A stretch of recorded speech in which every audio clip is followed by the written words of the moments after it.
അങ്ങനെ സനി ഓർഡർ ചെയ്ത ഒരു ഐറ്റം എത്തിയിട്ടുണ്ട് ഗൈസ്. അതായത് ഇയർബഡ്സ് ആയിരുന്നു, ഓപ്പൺ ഡെലിവറി ആയിരുന്നു. അതുകൊണ്ട് തന്നെ പുള്ളി ഓപ്പൺ ചെയ്തിട്ട് പോയി. ഇത് CMF ബൈ നത്തിങ് എന്ന് പറഞ്ഞൊരു ബ്രാൻഡിൻ്റെ ഒരു അടിപൊളി ഇയർബഡ്സ് ആണ് ഗൈസ്. ഒരു രക്ഷയില്ല. എനിക്കാണെങ്കിൽ ഈ 100 രൂപയുടെ ആണെങ്കിലും 500 രൂപയുടെ ആണെങ്കിലും 1000 രൂപയുടെ ആണെങ്കിലും നമ്മൾ കേൾക്കുന്ന ഒരേ സാധനം അല്ലേ, മീൻസ് ആ ഒരു ഹെഡ്ഫോൺ അല്ലേ എന്നുള്ള ഒരു മൈൻഡ് സെറ്റ് ആയിരുന്നു ഗൈസ്. പക്ഷേ ഇത് എനിക്ക് വെച്ച് എക്സ്പീരിയൻസ് ചെയ്ത് തന്നപ്പോഴത്തേക്കും ഗൈസ് ഒരു രക്ഷയില്ല കേട്ടോ. അത്രയ്ക്ക് അടിപൊളി ഐറ്റം ആയിരുന്നു.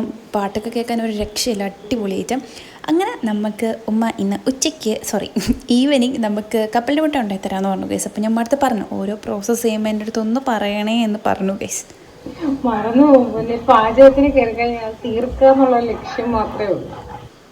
പക്ഷേ ഉമ്മ കപ്പലിൻ്റെ ഇട്ടപ്പം എൻ്റെ അടുത്ത് പറഞ്ഞില്ല ഗൈസ്. അപ്പോൾ അതിൻ്റെ എക്സ്പ്ലനേഷനാണ് നിങ്ങളിപ്പോൾ കേട്ടത്. പ്രത്യേകിച്ച് ഒന്നുമില്ല, ശർക്കര ഇട്ടുക, പിന്നെ ഇതൊന്ന് കപ്പലിൻ്റെ ഒന്ന് ക്രഷ് ചെയ്തിട്ടിട്ട് ഇതുപോലെ ഒന്ന് ഇളക്കിയിട്ട് എടുത്ത് മാറ്റി വയ്ക്കുക. ചൂടാറുമ്പോൾ നമുക്കിത് പൊട്ടിച്ച് കഴിക്കാം ഗൈസ്. അപ്പോൾ ഇത്രയേ ഉള്ളൂ. വീഡിയോ ഇഷ്ടപ്പെട്ടാൽ എന്തായാലും സബ്സ്ക്രൈബ് ചെയ്യാം.